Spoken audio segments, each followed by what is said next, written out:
ఈ వారం ఏలూరు జిల్లా ఉంగుటూరు నియోజకవర్గం మీదుగా భీమవరం వెళ్తూ దారిలో ఉంగుటూరు మండలంలోని రాచూరు గ్రామం రహదారి వారంటా ఉన్న శుభ్రమైన 2 పంచాయతీ చెరువులను చూసి ఆనందం కలిగి అక్కడే పశువులు కడుగుతున్న చెరువు వారంటా ఉన్న గ్రామ సచివాలయ భవనంలోని సిబ్బందిని వాటి గురించి తెలుసుకునే ప్రయత్నం చేసింది గ్రామదీప్ సంస్థ. వారి మాటల్లో ఆ చెరువుల నిర్వహణ పంచాయతీ ఎలా చేస్తుందో మీరే వినండి. ఇది పంచాయతీ చెరువు గారు మేడం, పశువుల చెరువు ఇది 3.5. వాటర్ ట్యాంక్ అక్కడ ఉన్నది 7 ఎకరాలు మంచినీరు ట్యాంక్, పంచాయతీ తాగునీరు. ఇది పశువుల చెరువు మేడం. మీకు మీ ఊర్లో ఫిష్మెన్ సొసైటీ ఉంది మేడం. ఫిషర్మెన్ సొసైటీకి లీజ్కి ఇస్తున్నారు. ఇది 3.5 ఎకరాలు మేడం, 3.5 సొసైటీ.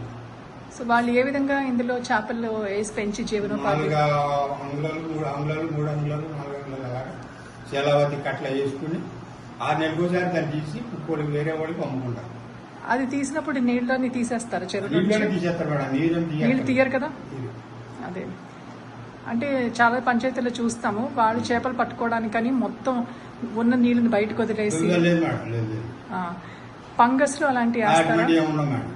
ఓన్లీ తెల్ల చేప కట్ల శీలావతి ఆ 2 లేదంటే ఇంకోటి ఉంది మేడం, బంగారు తీపి కూడా వేస్తారు లైట్ గా. ఫీడ్ అది ఏం చేస్తారు అసలు? అది వేసిన తర్వాత ఏ విధంగా? ఏమి చేయడం ఉండదు మేడం, ఓన్లీ పశువుల చెరువు కనుక దీనికి మేత ఏమి గట్ట ఏమి ఉండదు. ఓన్లీ 6 నెలలకోసారి అది ఎదిగిద్ది. అది ఒక 50 గ్రాములని 100 గ్రాములు ఎదిగిన తర్వాత పిల్లలు మళ్ళీ తీసి వాళ్ళు వేరే వాళ్ళు అమ్ముకుని మళ్ళీ చిన్నదే సైజు మళ్ళీ వేసుకుంటారు.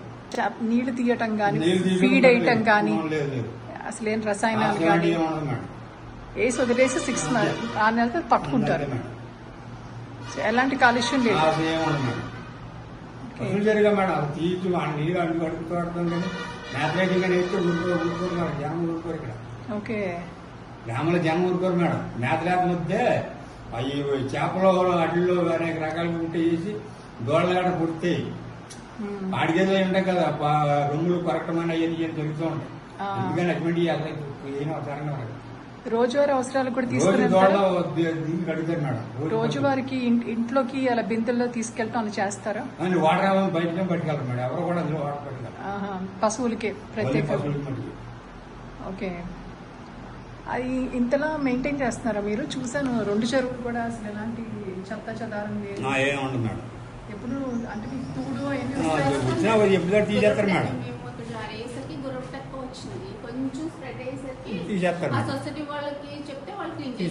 సో ఎవరైతే లీజ్ తీసుకున్నారో ఓకే, వాళ్ళే క్లీన్ చేస్తారు. లీజ్ తీసుకున్నారు కాబట్టి. ఈ పంచాయతీ తాగునీటి చెరువు అది కూడా బాగా నీట్ గా ఉంది. సో మీకున్న ఓకే, సో మీకు ఎప్పుడైనా తూడొచ్చినా గుర్రపడెక్కొచ్చినా పట్టింది అంటే మట్టికి అమ్మట తీయించేస్తాను.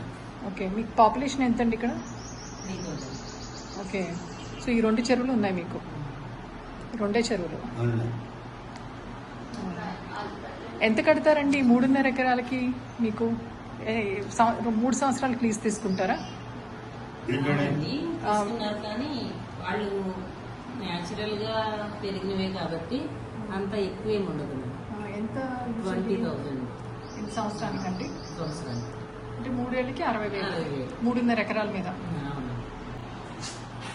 సో ఎప్పటికప్పుడు కట్టేస్తారండి వీళ్ళు? సో బాకీ అంటే సో పాడుకున్నట్టు ఇస్తారు. సో వడ్డీ కమ్యూనిటీ ఉందండి మీకు ఫిషర్మెన్ సొసైటీ? సో మత్స్యకార కులంగా నోటిఫై అయిన కులమే అది వడ్డీ. ఆ 20,000 అనేది వాళ్ళకి వచ్చినా రాకపోయినా 20,000 కడతారు. విన్నారు కదా. కానీ మన దెందులూరు మండలం కొవ్వలి గ్రామం పరిస్థితి చూడండి. 1 కాదు 2 కాదు, కనీసం 11 పంచాయతీ చెరువులు ఉన్నాయి ఈ ఊర్లో. వాటిలో చాలా చెరువులను లీజులకు ఇస్తున్నారు. కానీ ఆ లీజులు నిజంగా నిబంధనల ప్రకారం జరుగుతున్నాయా? ఫిషర్మెన్ సొసైటీ పేరుతో చెరువులను లీజుకు తీసుకుని వాటిని సబ్ లీజులకు ఇచ్చి లేదా రజక సంఘాలకు లీజుల పేరుతో మన మంచినీటి చెరువులను వరి సాగు చేసే భూములుగా వాణిజ్య ఆక్వా చెరువులుగా మార్చేస్తున్నారు. ఫంగస్ వంటి వేయకూడని వాణిజ్య చేపలు, విష రసాయనాలు, యాంటీబయాటిక్స్ ఆ కలుషిత నీటిని ఎలాంటి శుద్ధి లేకుండా పంట బోధుల్లోకి, వరి పొలాల్లోకి వదులుతున్నారు. దీంతో ఏమవుతుంది? మన భూములు చౌడు భూములుగా మారుతున్నాయి. మన నీరు మనకే లేకుండా పోతుంది. పశువులకు నీరు లేదు, గ్రామ అవసరాలకు నీరు లేదు, భూగర్భ జలాలు కలుషితం, చెరువు గట్లు ఆక్రమణలు, మేతలకు షెడ్లు కూడా, గట్లపై చెట్లు అమ్మేయటం, వేల ట్రక్కుల మట్టి తవ్వేసి అమ్మకం, అతి తక్కువ లీజులు, పంచాయతీకి భారీ నష్టం. దశాబ్దాలుగా వాటిని కూడా ఇన్నేళ్లుగా కట్టారా, ఎలాంటి పారదర్శకత లేకపోవటం. ఇది కేవలం చెరువుల సమస్య కాదు, ఇది మన గ్రామ భవిష్యత్తు గురించి. రాచూరు వంటి గ్రామాలలో లీజు పేరుతో పంచాయతీ చెరువులో చిన్న తప్పు జరిగినా, లీజుకు తీసుకున్న ఊరి పశువుల చెరువులో చేపలకు మేత వేస్తేనే ప్రజలు ప్రశ్నిస్తారట. అక్కడ జనం ఊరుకోరంట. మరి మన చెరువుల్లో ఇన్ని దారుణాలు జరుగుతున్నా ఎన్నాళ్ళు ఈ మౌనం? ఈ వీర కొవ్వలిలోని జనం మేల్కొనే సమయం ఎప్పుడు? గొంతు విప్పి ప్రశ్నించే రోజు ఎప్పుడు? మన చెరువులు మన హక్కు, మన నీరే మన భవిష్యత్తు.